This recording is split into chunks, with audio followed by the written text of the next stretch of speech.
In a world saturated with self-help books promising productivity and success, we often overlook a fundamental aspect of human existence, our inherent right to become a good person. While countless resources guide us toward professional achievements, few address the core of ethical living and spiritual growth. One Buddhism fills this gap by offering a unique framework for moral and spiritual development through its 6 Dharma stages: beginner's stage, special faith, battle between Dharma and Mara. Here Mara means hindrance. Dharma strong and Mara defeated, 4th. Beyond household. And finally, the greatly enlightened Tathagata, which means Buddha. These stages, much like a spiritual GPS, guide practitioners on their journey toward enlightenment, providing clear markers of progress and direction. Today we'll explore the first and most crucial stages, the beginner's stage, where every spiritual journey in one Buddhism begins. Entering the beginner stage is marked by receiving a Dharma name. While one can practice meditation and attend Dharma talks without having this formal commitment, receiving a Dharma name signifies a deeper dedication to one's spiritual journey. At this stage, practitioners also receive the first 10 precepts.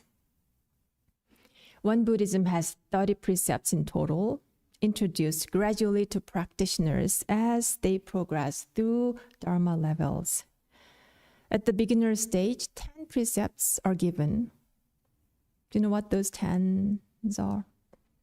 Do not kill, do not steal, do not commit sexual misconduct, do not consume intoxicants, do not gamble, do not use harsh speech, do not fight, do not embezzle public funds, do not borrow or lend money between friends, and lastly, do not smoke.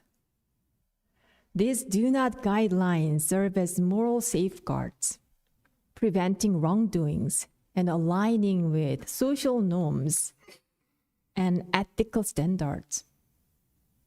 Becoming a genuinely good person isn't an abstract ideal. It's achieved through adherence to fundamental ethical principles. This becomes particularly relevant when we consider how prominent figures across various fields, including religious leaders, have damaged their reputations due to their inability to resist sexual misconduct, substance abuse, or gambling. While this initial stages lays the foundation for the Buddha's path, you'll find that becoming a better person naturally follows as you progress.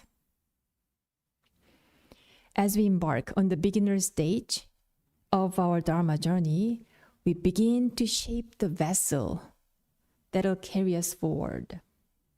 To strengthen this vessel and ensure our practice grows robust, there are 4 essential practices we need to cultivate. These practices form the foundation of our spiritual growth. Number 1, building practice through consistent attendance at regular Dharma services. Number 2, nurturing faith through daily prayer practice. Number 3, creating blessings by making donations. Number 4, strengthening Dharma connections by guiding others to the temple. Each of these practices plays a crucial role in our spiritual development. Let's explore them in more detail to understand how they contribute to fortifying our Dharma vessel. Consistent attendance at our at regular Dharma services forms a cornerstone of 4 essential practices in the beginner stage. This commitment demonstrates the sincerity of your practice and reflects the value you place on your spiritual journey.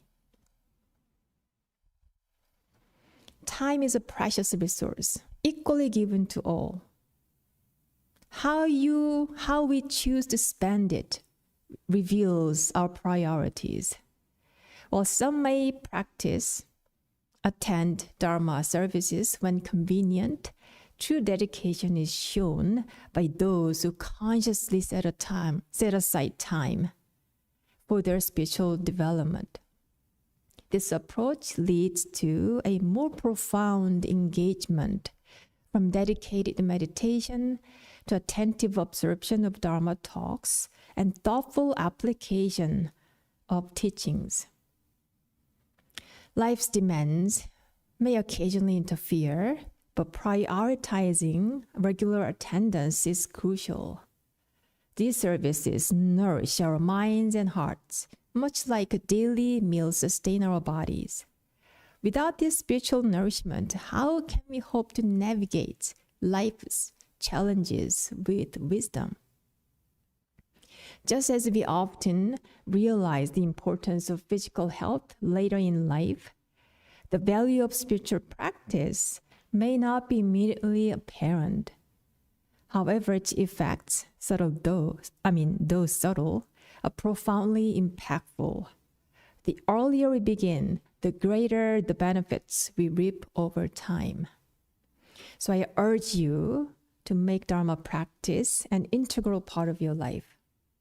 Consider finding a Dharma buddy, someone who will inspire you to maintain weekly practice and hold you accountable on your spiritual journey. So that is number 1, constant attendance at regular Dharma services. The next one is daily prayer. So daily prayer is important for spiritual growth as we enter the Dharma stages.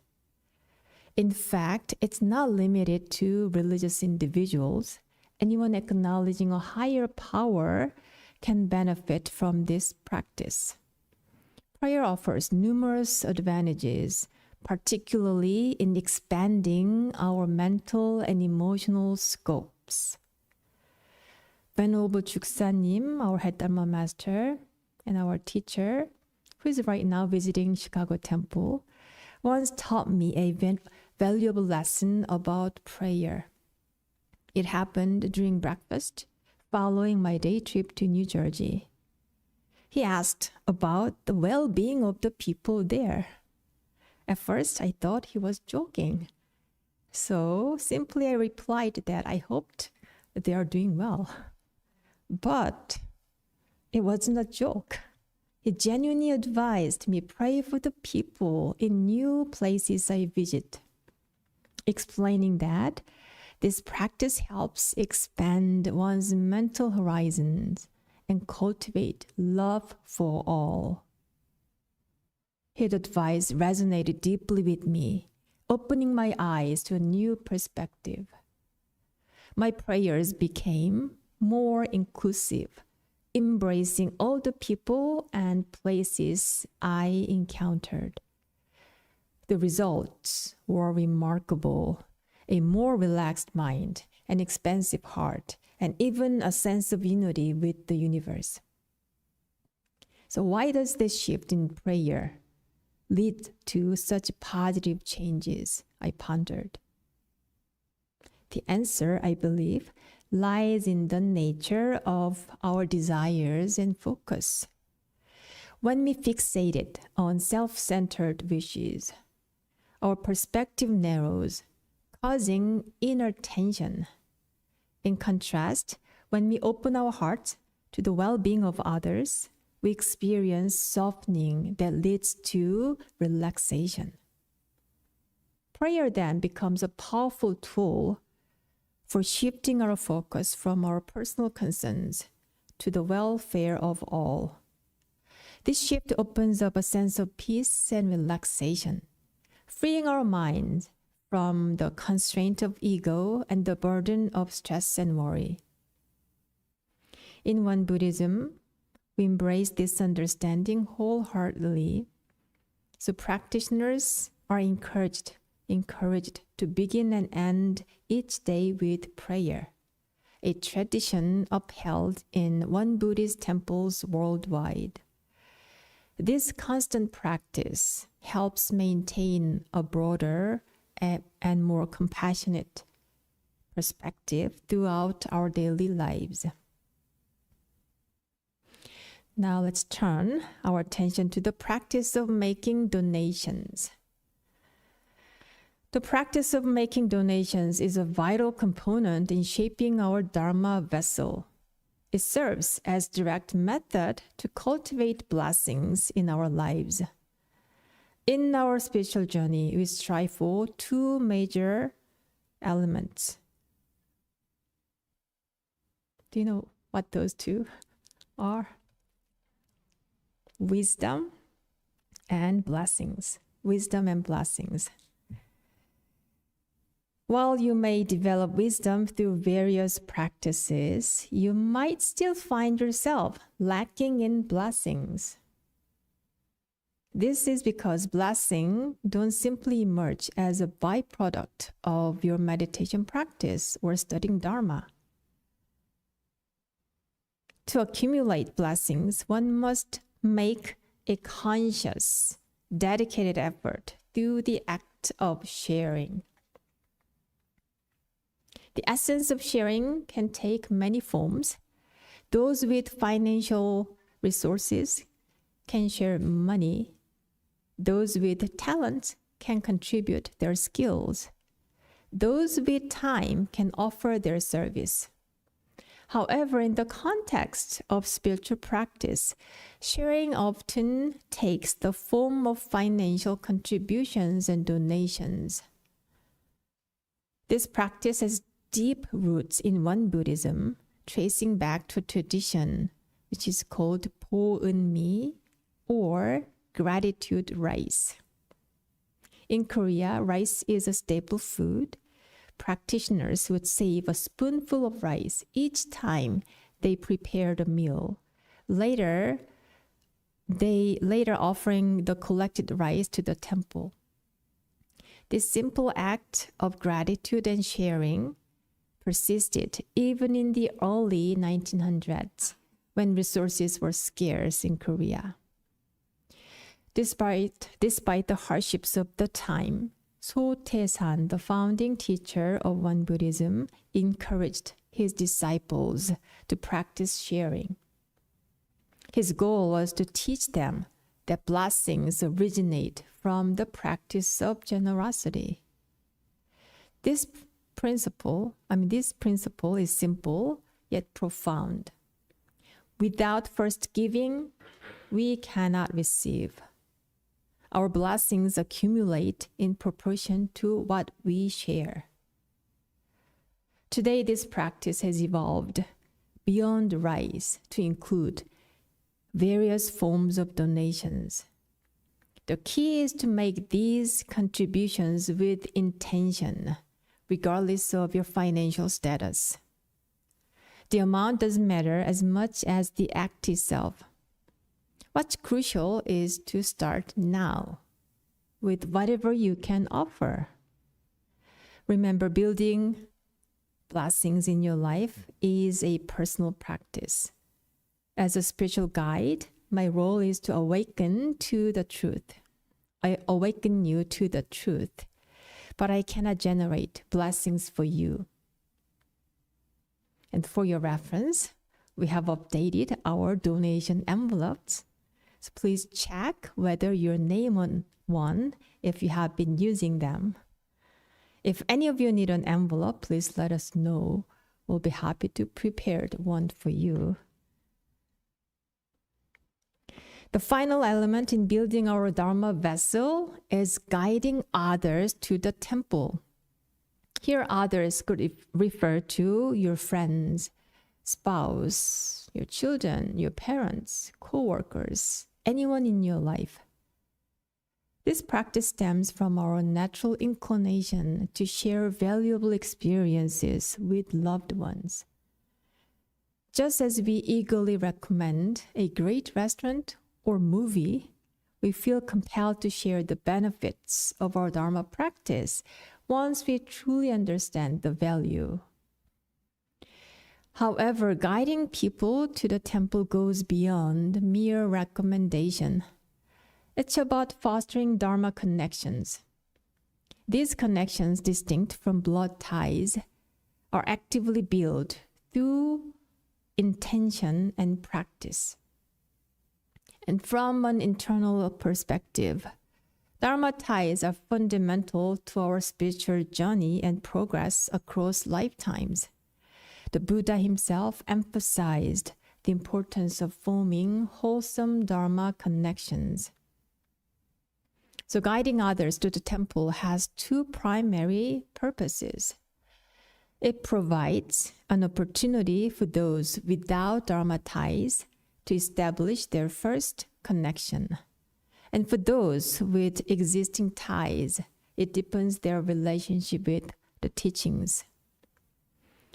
And Master Sotaesan taught that the most effective way to attract others is by demonstrating the benefits of Dharma practice in your own life. And my mom exemplifies this principle. Her transformation through one Buddhism practice had such a positive impact on my family that it eventually overcame my initial reluctance to join her at the temple. And here's the consequences of her practice. While some may find it easy to invite others to hear the Dharma, others might find it challenging. Regardless of our comfort level, we should strive to guide people to the temple in a way that nurtures these vital Dharma connections. So far, I talked about 4 essential practices as a beginners in this Dharma path. Let's review those 4. What is the first one? Consistent attendance at regular Dharma services. Very good. Number 2, daily prayer practice. Number 3, creating blessings by making donations. Number 4, making Dharma connections by guiding others to the temple. Finally, let me share a bit about Dharma of Vinaya. If you're regular at our temple, you hear Dharma talks at least 3 times a month. But have you ever considered how rare the opportunity to practice Dharma truly is? Shakyamuni Buddha spoke of 3 great difficulties in life, one being encountering the right Dharma. He likened this challenge to a blind sea turtle surfacing to find a floating piece of wood with a hole in it. An analogy as improbable as finding a needle in a haystack. But is this truly the case? Let's examine this idea through the lens of statistics.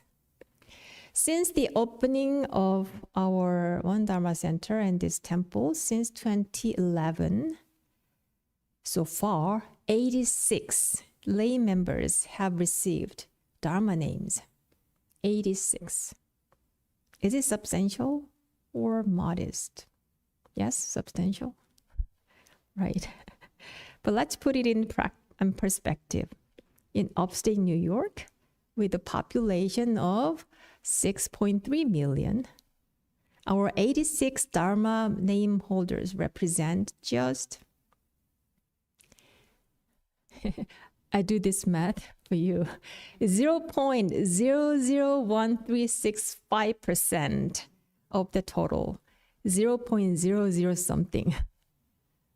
To visualize this, if we were to distribute these 86 individuals evenly across upstate New York, there will be roughly one person with a Dharma name for every 73,255 people. What I'm saying is, it's a really small number of people. The chance to encounter the Dharma is indeed rare. You may feel that right now, but it is. Consider this. Today, whether you are a Dharma name holders or not, you are here because you took several intentional steps to join at the service. There is only one Buddhist temple in all of the upstate New York. You need to live within driving distance. Carve out time from your busy schedule, summon the motivation, and make the conscious choice to attend. This is what we called Dharma of Vinati. Encountering the right Dharma is truly a rare gift. Receiving a Dharma name, that's an even greater blessing. In practical terms, entering the beginner stage is marked by receiving a Dharma name. If you've already have one, continue to nurture your practice through these 4 essentials. If you haven't yet received a Dharma name, but feel drawn to this path, please don't hesitate to ask about the process. I'm here to support you in taking these spiritual and significant steps. Thank you for sharing your practice this morning.